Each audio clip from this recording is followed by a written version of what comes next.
From the PEP Radio Newsroom, these are the stories we are following at this hour. Floodwaters from the remnants of Tropical Storm Chantal swept a woman in her car from a rural road and forced dozens of people to flee their homes, officials in North Carolina said Monday. Parts of central North Carolina experienced hazardous conditions overnight, including 3 to 8 inches of rain, according to North Carolina Emergency Management. Multiple water rescues were conducted in Alamance, Orange, Chatham, and Durham counties overnight, and several areas have declared local states of emergency, officials said. About 120 roads were closed Monday across the state, but several major roads had reopened, including parts of Interstates 40 and 85 in Alamance County, according to Governor Josh Stein's office.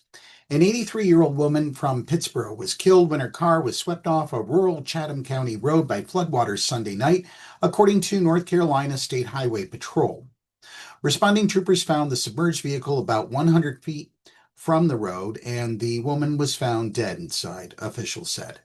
The Chapel Hill Fire Department and neighboring agencies completed more than 50 water rescues, many of them in areas where floodwaters entered or threatened to enter apartments, officials said. More than 60 people were displaced.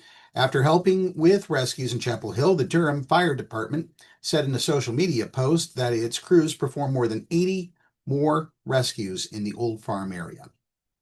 Turning to tariffs, President Donald Trump on Monday set a 25% tax on goods imported from Japan and South Korea, as well as new tariff rates on a dozen other nations that would go into effect on August 1st.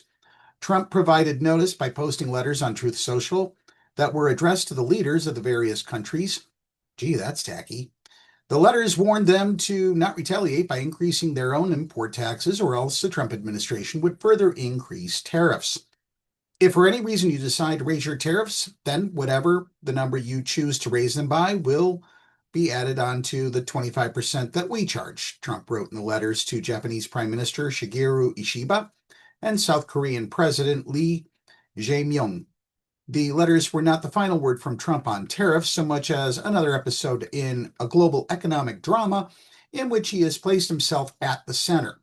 His moves raised fears that economic growth would slow to a trickle, if not make the U.S. and other nations more vulnerable to a recession.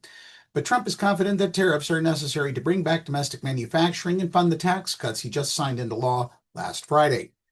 He mixed his sense of aggression with a willingness to still negotiate, signaling the likelihood that the drama and uncertainty would continue and that few things are ever final with Trump.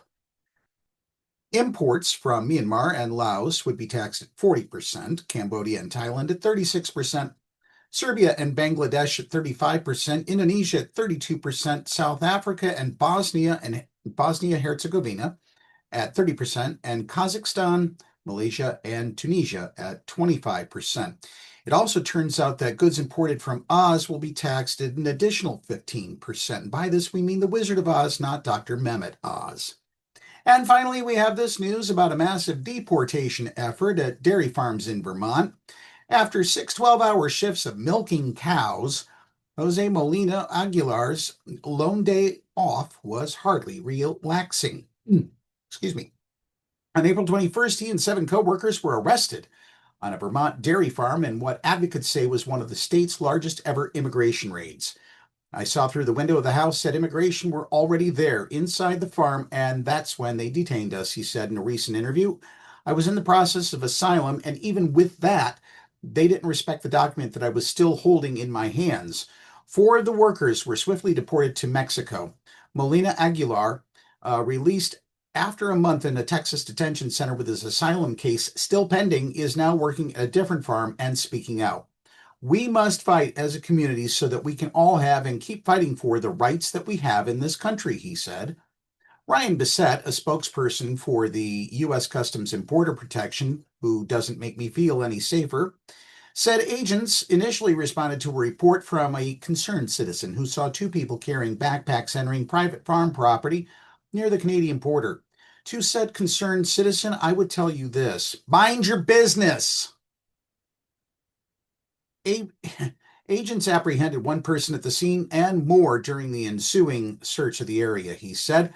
The owner of the farm declined to comment, but Brett Stokes, a lawyer representing the detained workers, said the raid sent shockwaves through the entire Northeast agriculture industry.